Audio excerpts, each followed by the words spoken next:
So today we're very much blessed by the presence of one of our illustrious leaders, the ISKCON Maharaja Ki Jai. So we're reading today from Śrīmad Bhāgavatam, 10th Canto, Chapter 1, text number 17. Om Namo Bhagavate Vasudevaya.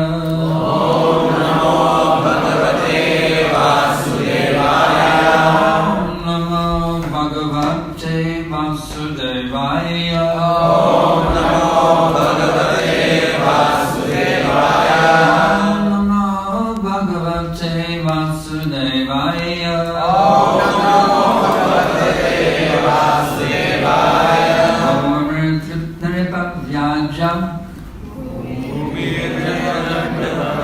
Jananika Shatayatai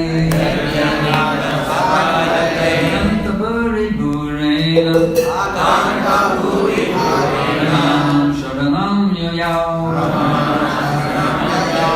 Bhumir Dripta Nirpapyaja Janika Shatayatai Nanta Buri Barena Sharanam Yayo Bhumir Dripta Nirpapyaja Shatayatai Nanta Buri Barena Sharanam Yayo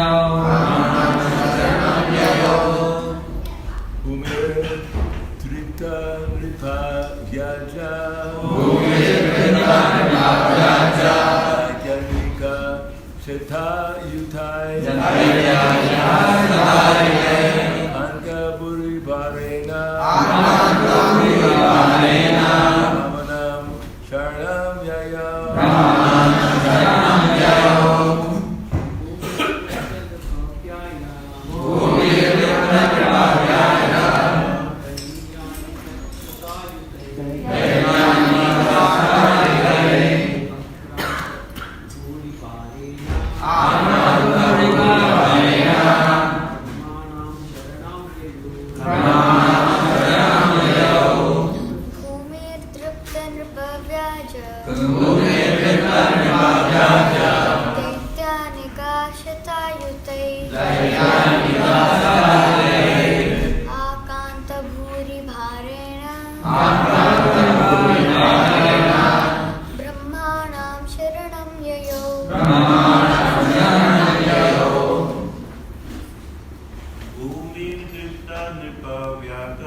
Ramanam Sharanam Yayo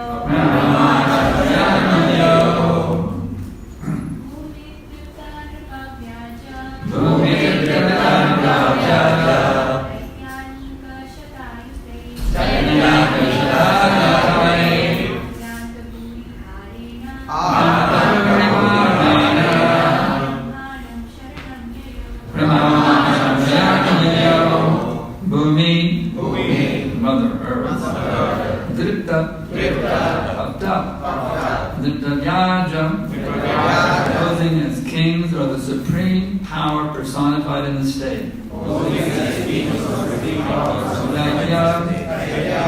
demons, Anika, the military phalanxes of soldiers.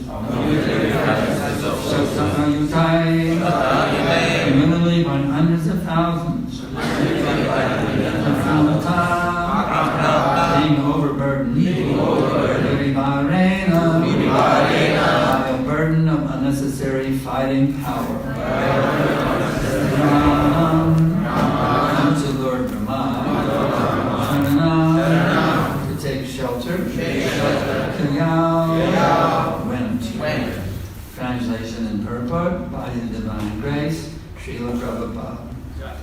Once, when Mother Earth was overburdened by hundreds of thousands of military phalanxes and various conceited demons, dressed like kings, she approached Lord Rama for relief. Purport. When the world is overburdened by unnecessary military arrangements, and when various demoniac kings are the executive heads of state, this burden causes the appearance of the Supreme Personality of God. As the Lord says in Bhagavad Gita 4:7, Yada yada hi dharmasha, glanir bhavati bharata, abhyuktanam dharmasha, tadatmanam shrujamyanam. Whenever and wherever there is a decline in religious practice of the son of Bharata, and a predominant rise of irreligion, at that time I appear myself. When the residents of this earth become atheistic and godless, they descend to the status of animals like dogs and hogs, and their only business is to bark among themselves. This is dharmasya glani, deviation from the goal of life. Human life is meant for attaining the highest perfection of Krishna consciousness. But when people are godless, and the presidents or kings are unnecessarily puffed up with military power, their business is to fight and increase the military strength of their different states.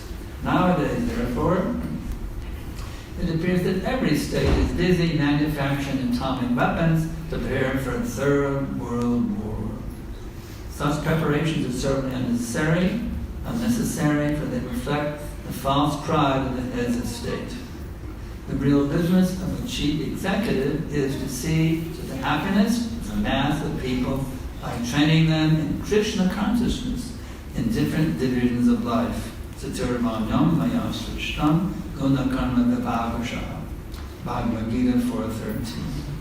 The leaders should train the people as Brahmins, Kshatriyas, Vaishyas, and Shudras, and engage them in various occupational duties, thus helping them progress toward Krishna consciousness. Instead, however, rogues and thieves in the guise of protectors arrange for a voting system in the name of democracy. They come to power by hook or crook and exploit the citizens.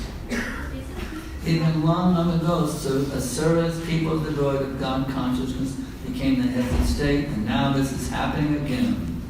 The various states of the world are preoccupied with arranging for military strength. Sometimes they spend 65% of the government's revenue for this purpose.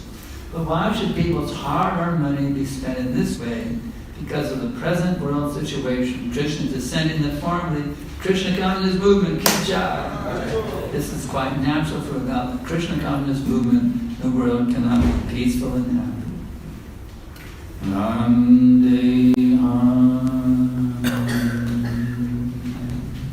Shri Guru Shri Bhagavan Shri Guru Vaishnavam Shri Rupa Sagrajatam Sahagana Raghunatam Vitam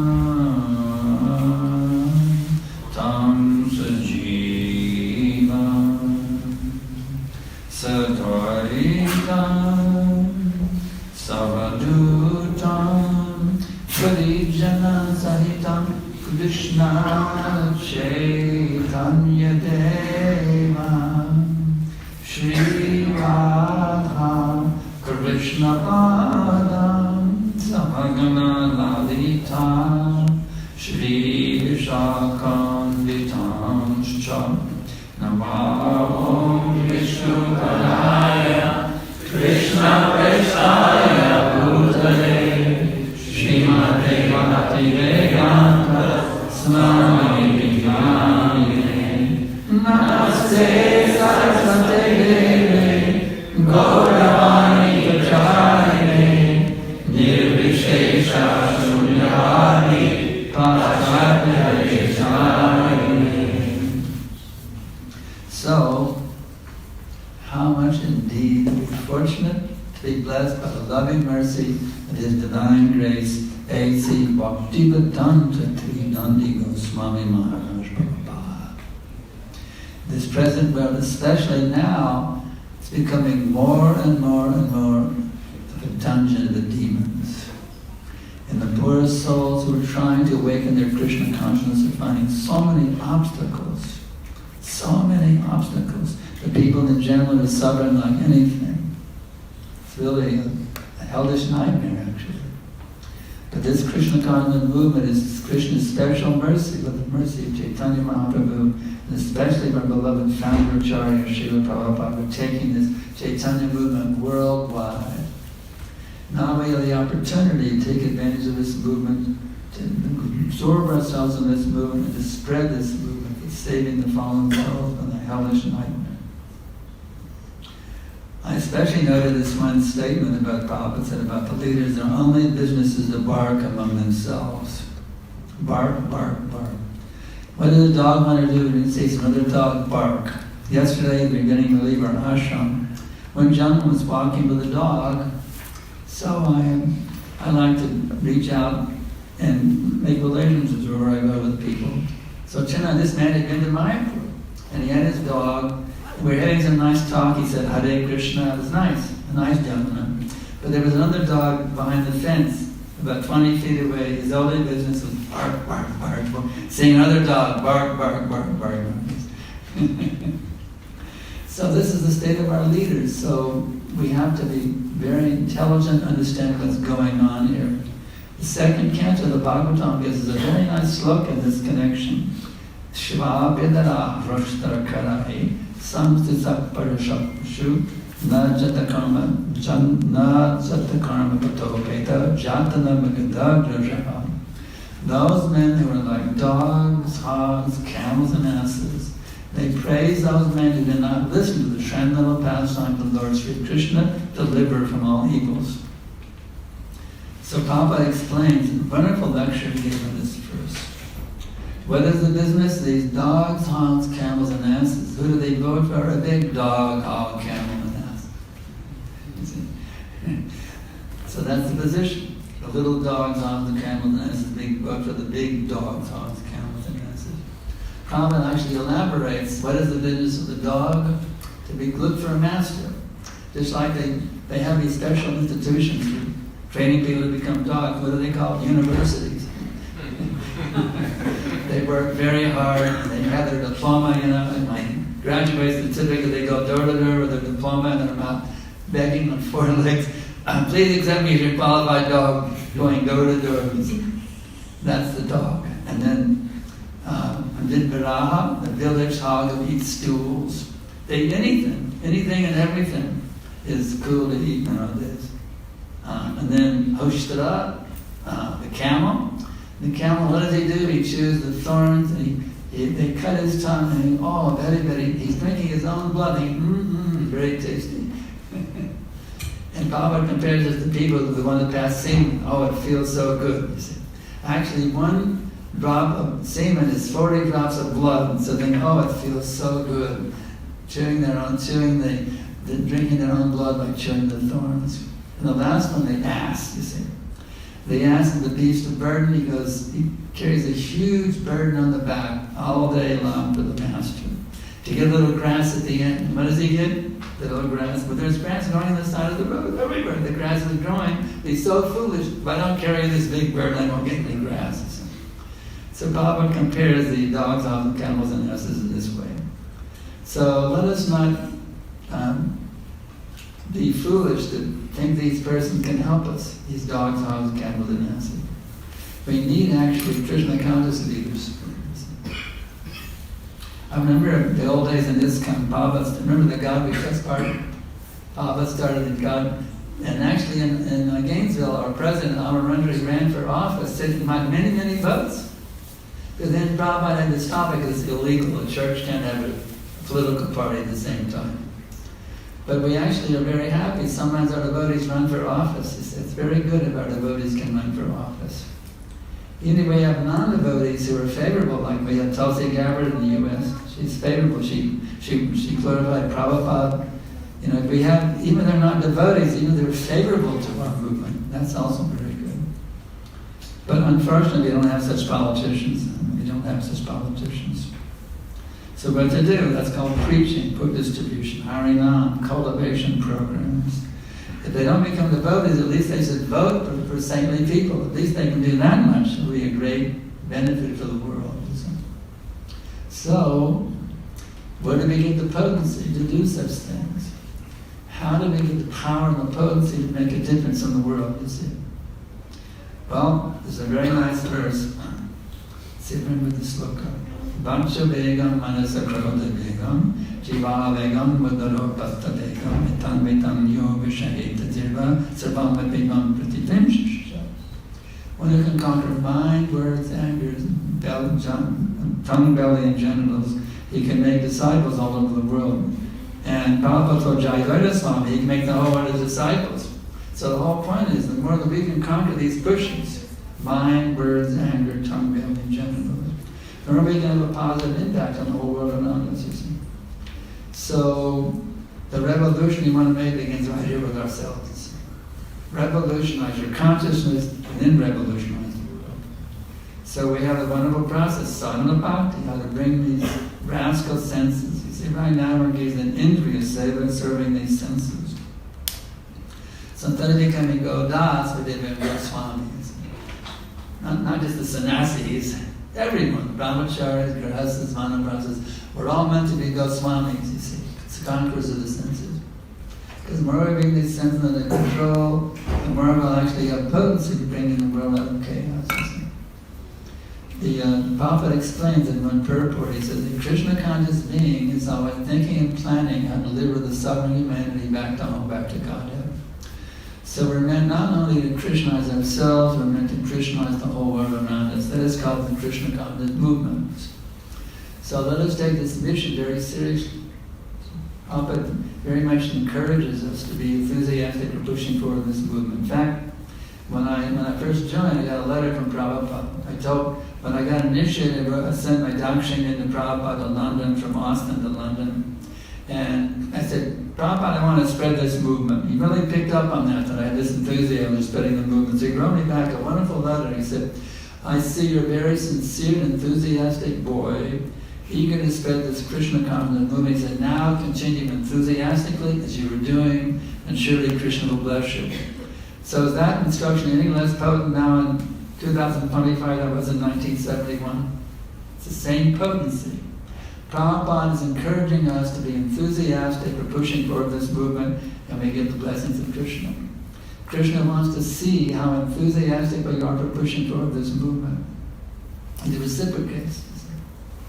Hare Krishna, Hare Krishna, Krishna Krishna, Hare Hare, Hare Rama, Rama Rama, Hare Hare. Every time we read this mantra, it's purifying us and making us more empowered for making this world Krishna conscious. Hare Krishna, Hare Krishna, Krishna Krishna, Hare Hare, Hare Rama, Rama Hare Hare. Let's not sleep on the lap of Maya. Oh, that's such a nice lap.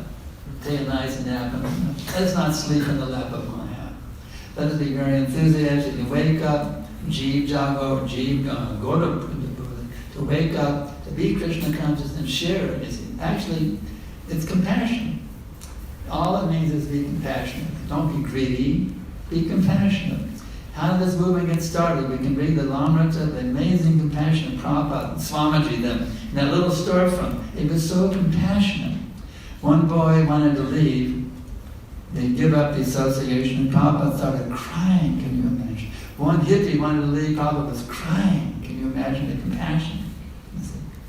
There's a famous pastime in Melbourne also. Prabhupada looked at the commuters, and he was crying to see these poor souls working in and going in and out day after day, commuting, traffic jams. It's amazing. So let us try to understand, appreciate, and drown ourselves in that compassion of Prabhupada. Try to understand what Prabhupada's mood is and try to develop that mood.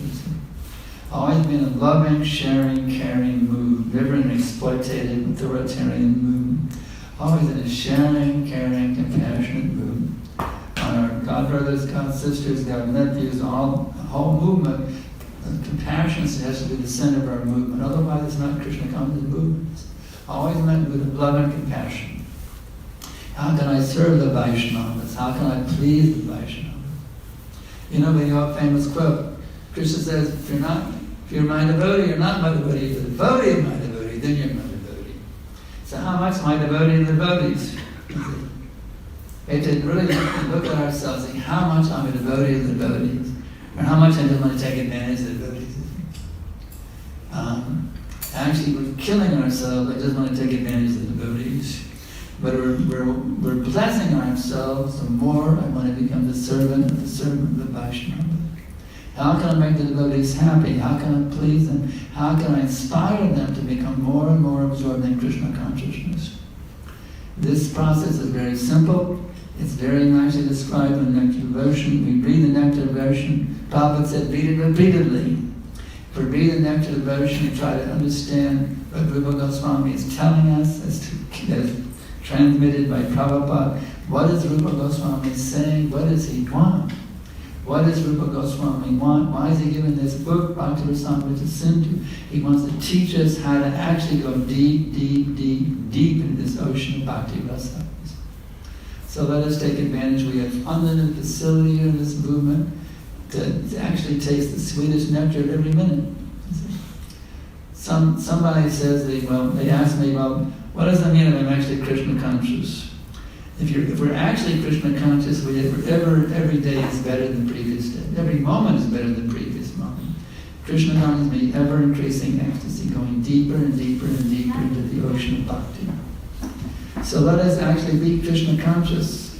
Because what is the movement called? The International Society for Krishna Consciousness. So that means we, the members, are supposed to be Krishna conscious. So that our duty is to be Krishna conscious. So let's get out of Maya and stop hankering for material sense enjoyment. Let us get out of Maya and actually be Krishna conscious. Then we can really be what Prabhupada wants us to be, Krishna conscious. Prabhupada is blessing us unlimitedly. It's not that he's dead and gone. I was with Prabhupada in 75 in Atlanta. Wonderful one of the lecture he gave. There are two presences of the spiritual master, Vani and Vapu. Vani is the vibrational presence, Vapu is the physical presence. Of the two, the Vani is most important. Because Vapu will be here, not be here. Not here today, gone tomorrow. But Vapu, Vani is always present. Prabhupada is just as much present here right now, today as he was when he came to install Sri Sankaracharyya many years ago in his famous Melbourne pastimes. He's just as present in this room right now, you see.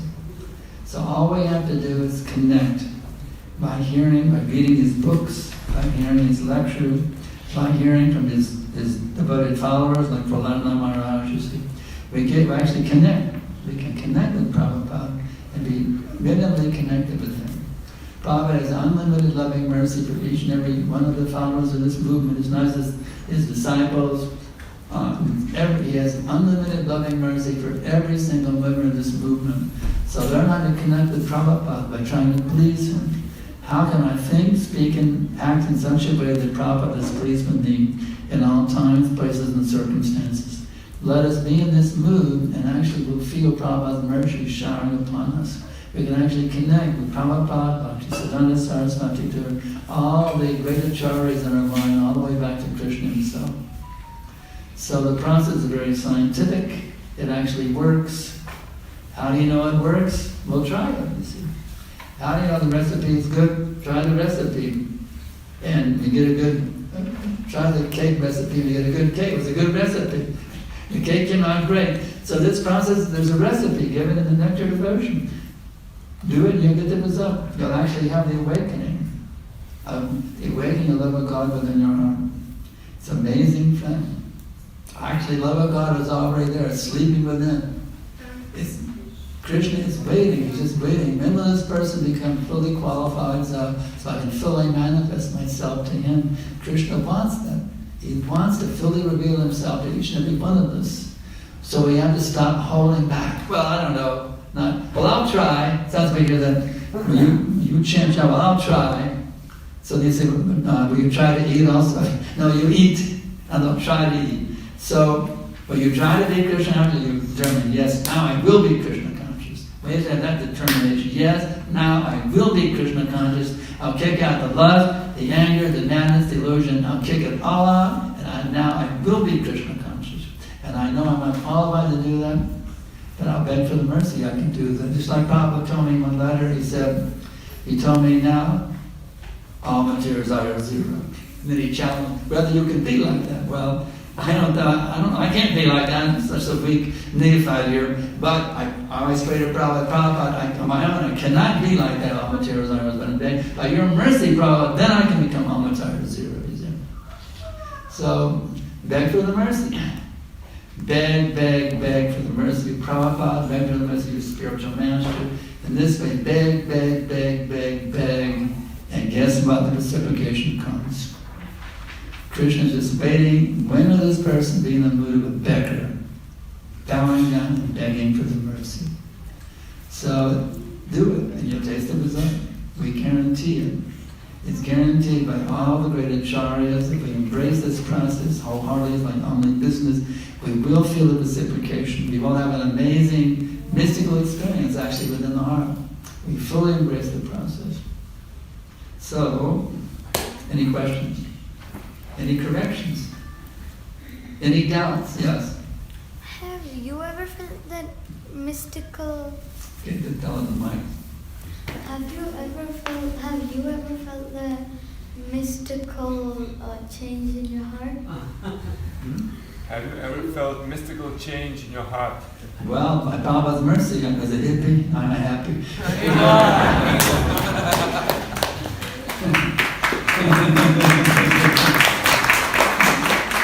Next. Hare Krishna, Shri. We discussed about the dogs, hogs, camels, and asses. We heard about that dogs, hogs, camels, and asses. So we mentioned about dogs, hogs, camels, and asses. So, of course, that applies to me as a sadhaka devotee as well. So, when I compare myself in that category, I may make advancement. Which one of the deep more identified with dog?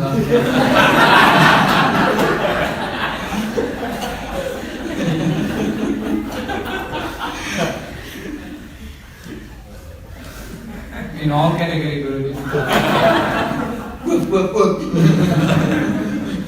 So if I compare, then there is a good positive learning that I can learn from it.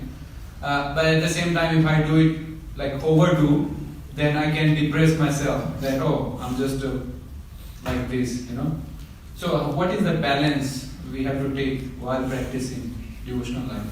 So if I compare myself with these categories, I can see maybe I'm doing advancement.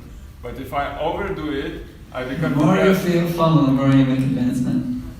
There's no question of feeling too fallen, because we can't even understand how fallen we are.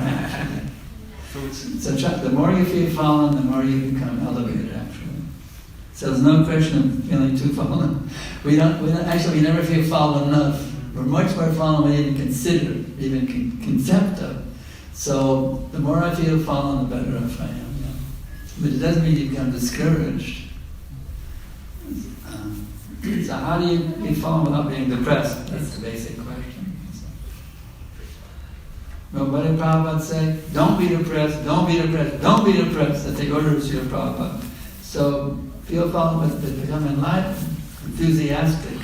Yes, I'm going to become Krishna conscious. I'm going to spread this movement.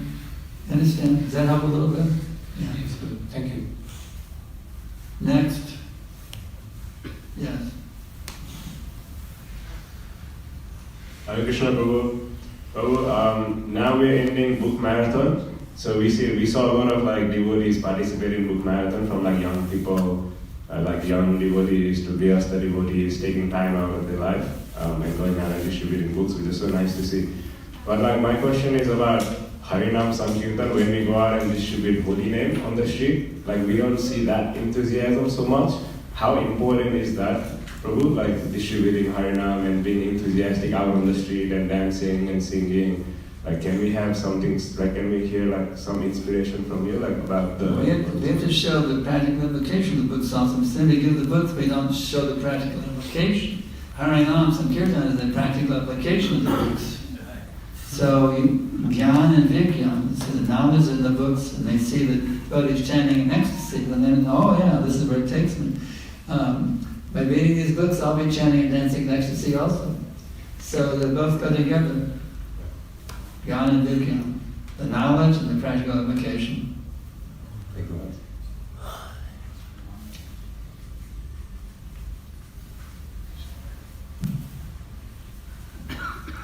Krishna Guru Maharaj, thank you for this class.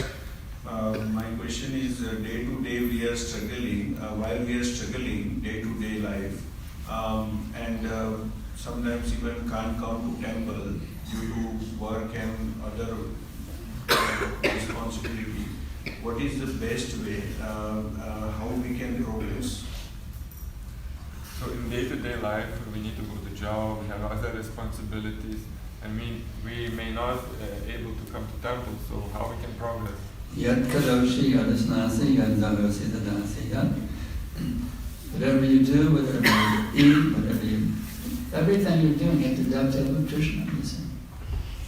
Krishna is there everywhere. There's no place that Krishna is present. The temple is also present in your job. You learn and connect with Krishna in your job also. So man, well, how do you do that? You beg for it. Krishna, here I'm waiting in the temple now. It's so hard to be Krishna conscious. I'm here at XYZ Corporation, all these karmis, these meat eaters, sex mongers. How can I be Krishna conscious? Well, beg Krishna. You, just like you're asking me, why don't you ask Krishna when you go to work on Monday morning? Krishna, here I am, and it's such a hard situation. How can I be Krishna conscious now? Ask Krishna, and he'll show you how to be Krishna conscious. Prabhupada told us when he opened the Krishna Bhāgavatam temple, just if you have some difficulty, pray to them and they'll help you. So Krishna is present in your office also. You have a desk? No, Gurudev, I'm working. You don't have your job, you have a desk? I drive. You're a driver. Do you have a dashboard in your car? I have Krishna in my Yeah, dashboard. put Krishna there. Yes. So just put Krishna wherever you can. You're driving all alone? Oh, you can hear lectures the whole day. You're envious of you. Prabhupada's lectures the whole day. Wow. I really recommend the Nectar Devotion series. There's a whole bunch of them. Nectar Devotion 1, 2, 3. Just go to that Nectar Devotion series and you'll be going higher and higher every day. Thank you. Done. Next.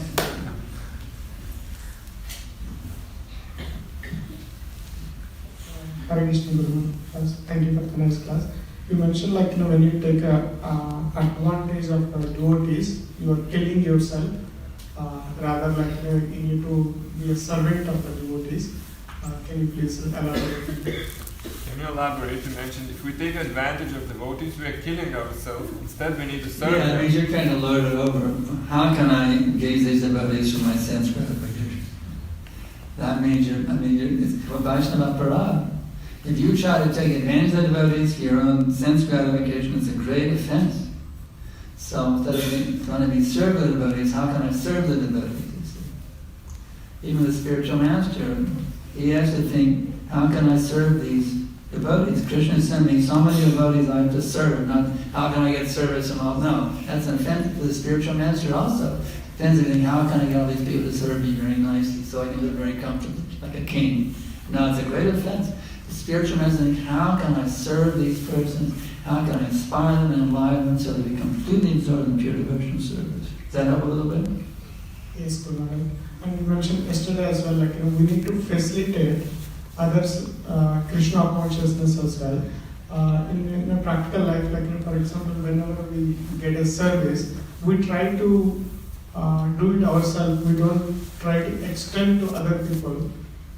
We don't want, sometimes we become miser to share the service, for example. Well, actually, we want to share the service with the whole world. We want to engage the whole world in Krishna's service. You see. Just like you're a Sankirtan, let's say you're Harinam Sankirtan leader, you want the whole world to join your Sankirtan party. That's transcendental. But to serve them, to help them. Just like the spiritual master, the temple commander, the temple president, those in leadership positions, they like to engage many people for their benefit. Does that help a little bit? Yes. Yeah. Thank you. Next. Yeah. What the great driving force that's motivating these people to behave like they are? What is the driving force for the people as they act, as they behaving as they are? The non-devotees? Yeah. It's sense gratification. I am a Lord of all, I survey, everything is for my pleasure. You understand? They want to be the enjoyers instead of being enjoyed by Krishna. Instead of giving pleasure to Krishna, they want all pleasure to be for themselves. My tongue, my belly, my genitals, etc. My ego, my false ego. They want everything to be for their pleasure. Everything in the whole world. I'm the center of enjoyment. That's what's going on in their psyches. I'm the center of enjoyment. So the more I can actually make that a reality, the more I can become happy. Understand? Anything else? Ladies? Yes?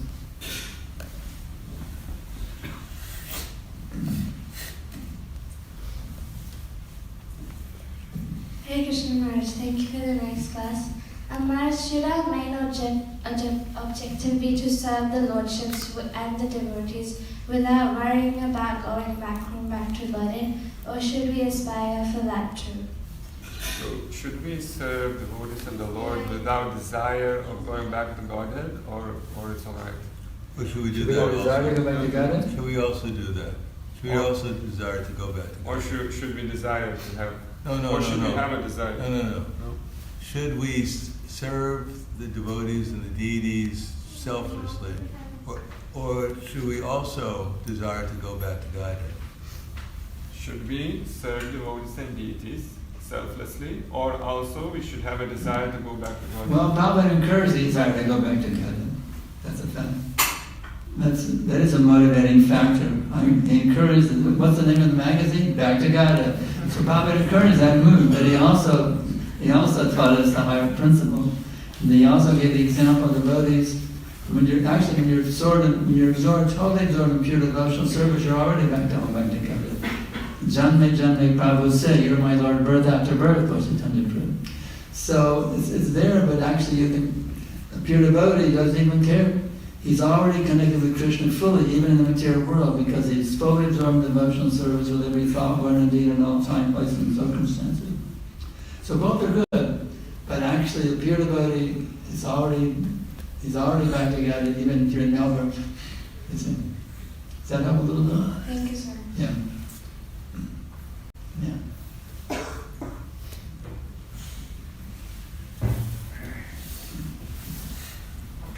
Hare Krishna Maharaj, thank you.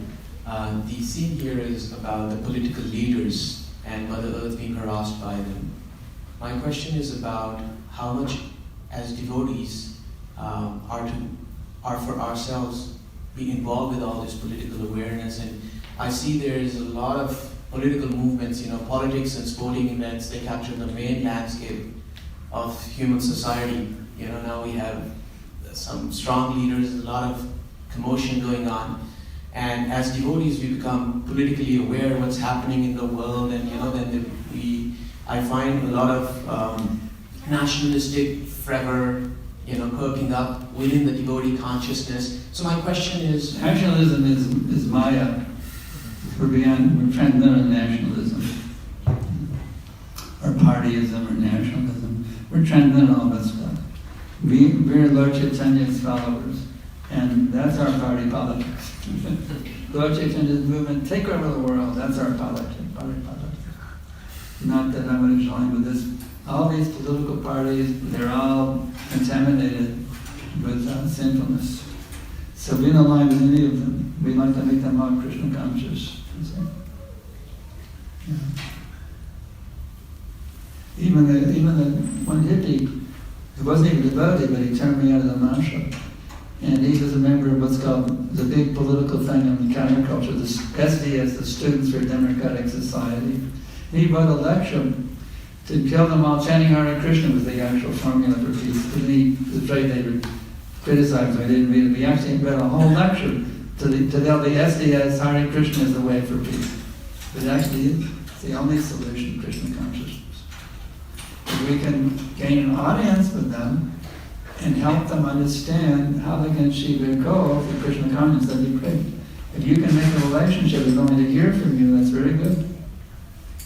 But not that you give in, become a part of their politics. We go in, we have our politics, you see, Krishna consciousness. That's the ultimate perfection of politics. The follow-up is, how much agency does devotees have on the political arena? We're just so small a group. Of course, there is a spiritual dimension to it that without purity in our prayer and surrender to the holy name, we can bring a tangible change to the world and its peace. But individually or as a group, how much agency does a devotee carry to influence, the big political setup? Right now we have practically zero influence. What we have to do is influence people one at a time. So gradually, there's no days of democracy, we can call it. We have to influence one person at a time, one after another, so gradually we have enough voters to get rid of these rascals and put devotees in charge of the whole scene. One person at a time. That's what we can do at this point. One person at a time. You're not convinced a political party. You have to convince one person at a time that Krishna consciousness is the solution for all the world's problems. One at a time. Isn't it? Thank you, Maharaj. Yes? Maharaj, at the beginning of the lecture, you mentioned the universities and the colleges producing rascals. But we also see sometimes devotees go back to college. They do Harvard, PhD in the Harvards and the Oxfords. Also because a PhD next to a devotee actually carries a lot of weightage. If you use that in Krishna's service, go for it. Just like Tamal Krishna went back to college. So you can use it for Krishna's service to give you more influence in certain circles. Great, do it. But you don't go out and not beg. Tamal Krishna goes on, he didn't go begging the corporations for a job after he got his degree. Thank you, Maharaj.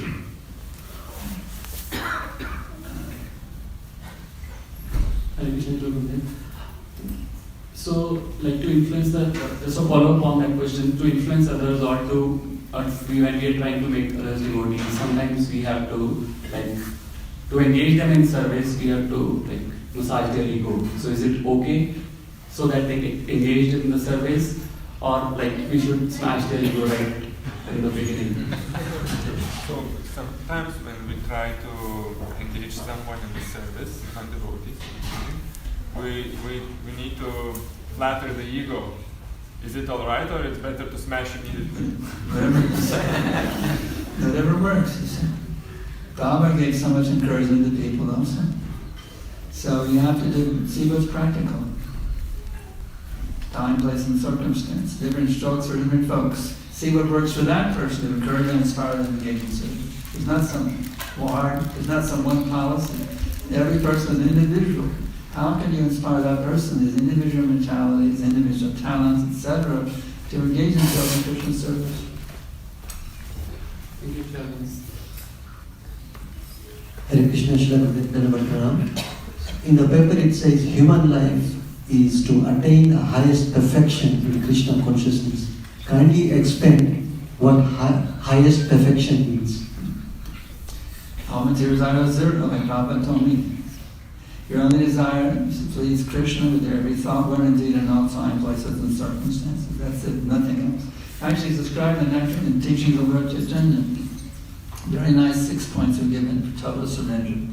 If I can remember and see. The first one, accept everything favorable for Krishna consciousness. 2, reject everything unfavorable. Firmly believe in the Lord's protection. Feel exclusively dependent on the mercy of the Lord. Have no self-interest, no separate interest from the interest of the Lord, and always feel meek and humble. That's perfection. Prabhupada describes are in the beginning of TLC, these 6 items. And also believe that Krishna will maintain one. Believe that Krishna will maintain one. Also. Yes, and there's another way of saying firmly believe in the Lord's protection. Yeah, that's right. Krishna, I have firm faith that Krishna will take good care of me in every situation. Put myself as his shelter. I know Krishna will take good care of me in every situation. That's right. In God we trust. In Krishna we trust.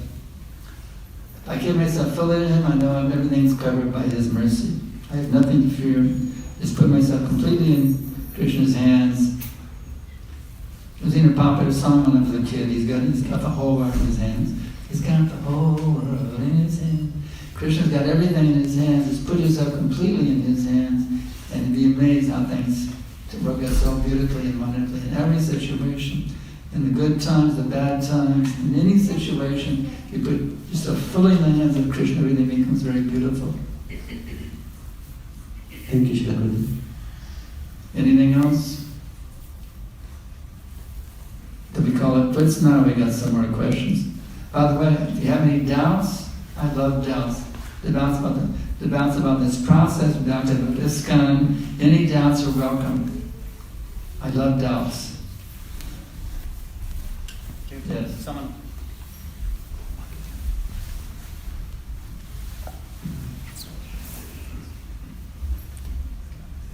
Hare Krishna Maharaj. There have been many attacks and racism experienced by devotees from non-believers. How do you say respond to it? Do we just ignore it?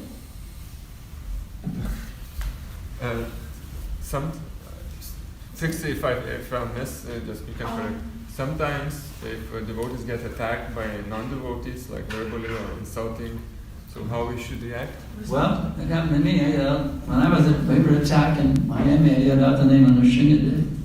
We were sitting there during the evening, the Shadam room, and all of a sudden we heard Bach and Patty, and this thief had her hand on a gun in her head. The other guy had a rifle that came in, everybody get down on the floor. So we were under attack. What is the response? I yelled out, I didn't get on the floor, I just yelled out Nrsimhadev, and the whole thing turned around.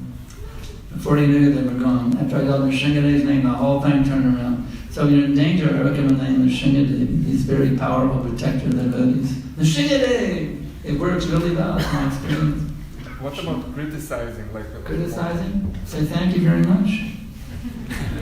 Thank you so much for the criticism. I was pretty puffed up and now you're telling me I'm no good. Thank you for the mercy.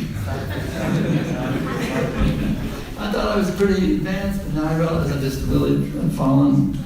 So thank you so much for listening.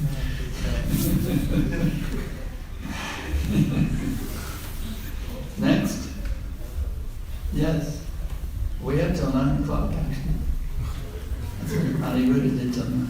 But anyway, well now we're just packing up, so that's a sign we didn't go to end it. Thank you very much. Hare Krishna. Hare Krishna.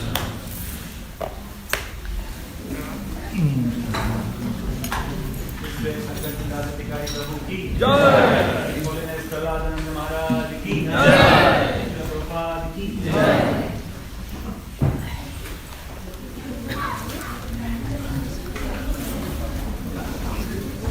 Who wants the garland?